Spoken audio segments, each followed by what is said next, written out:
I had a couple questions because I do aspire to be a multifamily legacy leaver for my children. And I wanted to know exactly how, because you mentioned something about if you have a higher interest rate, because right now everybody's kind of nervous about paying for buying property and making deals and everything because the interest rates are higher right now. And, it's a hesitancy. A lot of the signing agents, which I was going to become, are like losing. It seems like the business kind of slowed down. So I'm trying to find out how it would make sense. I heard you say you have an offer for strategy, and I will be taking advantage of that when I finish my church and everything like that. But how does it really work when you have a higher interest rate and you're like, okay, I want to make this investment, but I don't know if it's going to work out? You said they're extending to 40-year mortgages or something. I'm going to look at the YouTube and find this in my mic because I want to really pay attention to your answer. Listen, this is so good. I am so glad you asked that, Vet. So let me go over this. It's all about controlling the principal payment. You want to stay in control of your principal payment. You want to have the right principal payment for you. All right. So now, if this were me and I can afford the payment and they would say, oh, interest rates are going up to 5%, I would not let that deter me. Where in the country are you? I'm in New York. Oh, my goodness. So, Brooklyn. all right. At that 6% the interest rate All there. right. This is perfect. This is perfect. All right. This is perfect. So, folks, when the interest rates go up, we get used to something, but then when it goes up, we feel like, it's FOMO that sets in, fear of missing out. It's not a real thing. FOMO is not real. Okay. Fear of missing out is not real, because if I've got a higher interest rate, then I look at my payment. Don't look at the interest rate, look at my payment. So if I look at my 3-bedroom, 2-bath, and I want to pay rent in New York and Brooklyn, how much am I paying, sister? A lot. A lot. Okay. Yeah. But if I get a 5 or 6% mortgage on my building or my house and it comes in under what I would be paying for rent, now I put it in perspective. Does that make sense? Yeah. Find out what it actually is. Don't be sad that you missed the 2.9. That's number one. Look at 5%. I'm still in the money. It's still a deal. Okay. That's number one. Number two is this. If you're watching, I've got the $450,000 loan on still at 2.875. We're putting that back on the screen. Okay. And can you make it 3.75? Because that's I could do that. Thank you. Listen, you're in control here. 3.875. Oh, I got 878. Look at me.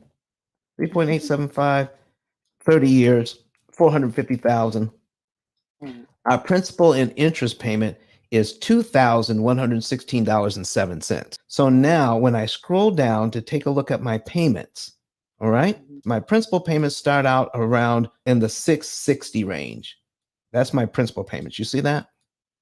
Okay. All right. So if I make a payment this month, and this is not how my program works. I'm just explaining how the banks treat prepayments. Okay. Mm-hmm. And my principal payment for next month is $665.09.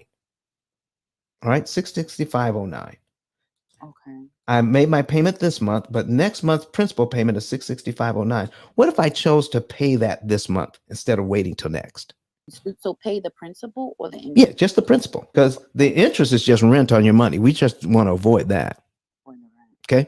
So mortgage payment has only to do with the principal payment because you borrowed this money in the principal column. You did not borrow the money in the interest column. Wow. So mortgage payment only refers to the amount that you borrowed. Right. This is rent on the amount that you borrowed. Okay, that's number one. So if I make my payment here this month, next month's principal payment is $665.09. What if I chose to give that to the bank this month as well? Do you know they have to subtract that from what I owe too? Wow. When they subtract that money, I'm paid down to line 2 on my amortization schedule. And my next mortgage payment now for next month jumps to line 3. For $665, I just got rid of all of line 2. Wow. It's eliminated. And the interest I just got rid of $1,450.98 in interest. It's Wow. gone. Never have to pay. So for 665.09, I got rid of line 2. How does that look to you? No, that looks great. I understand it. I want to pay less, so I'm all with you. So any questions about this so far? No, I understood that Let part. me show you what happens. Okay, now remember, this interest rate is at 3.875. Let me show you what happens at 5%. Now remember, our payments start out in the 660 range. Those are our principal payments. When you raise the interest rate to 5%, now look at when it catches up, tell me what my principal payments are now. 662. Yep. 94. Watch when it catches up though. Okay. Now, can you see the principal payment now? Yeah. What does the principal payment start out now? 545. Oh, so we were at $600 principal payments. Yeah. And so you saw what happens if I pay an extra 660 something, right? I knock out payment number. Now, how much does it cost to knock out payment number 2? Wow, only 542. So with a higher interest rate, I lower the principal payment. Let me show you something else. I'm going to go back to the loan now. I'm going to go back to our 662. All right. When it catches up, we'll be able to see line 12 where cumulative principal, that's all the principals added up for 1 year, come to $8,098. $8,098, but it costs $17,000 in interest to get it there. Okay.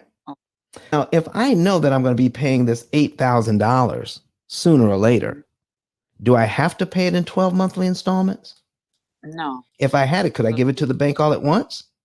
So pretty much take my income tax or something and just put it on it. Listen, I'm not being prescriptive. I'm just saying this is how it works.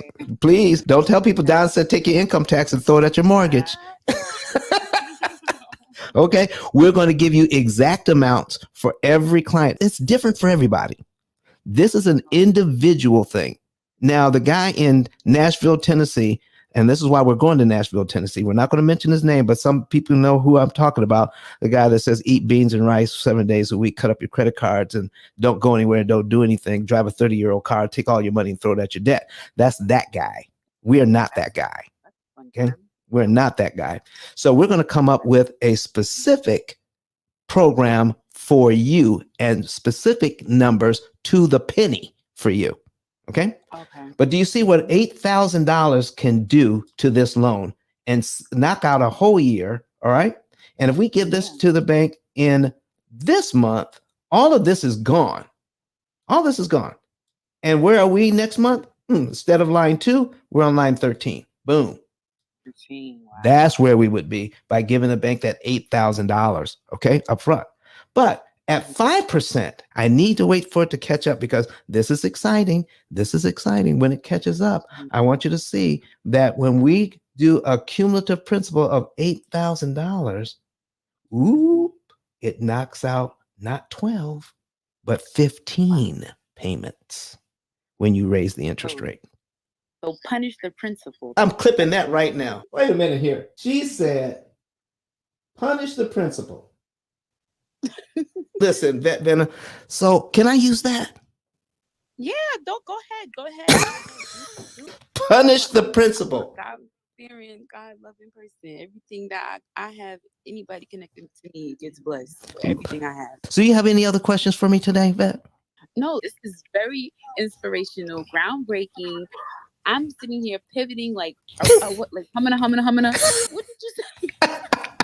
Thank you for being you. Thank you for that offer, man. You are so welcome. I hope I can celebrate with you guys with Eric Thomas. That sounds awesome. Listen, you want to be there in the place. And I want to tell you that this information that you're receiving, I didn't sit down to work all these numbers out. I have Asperger's.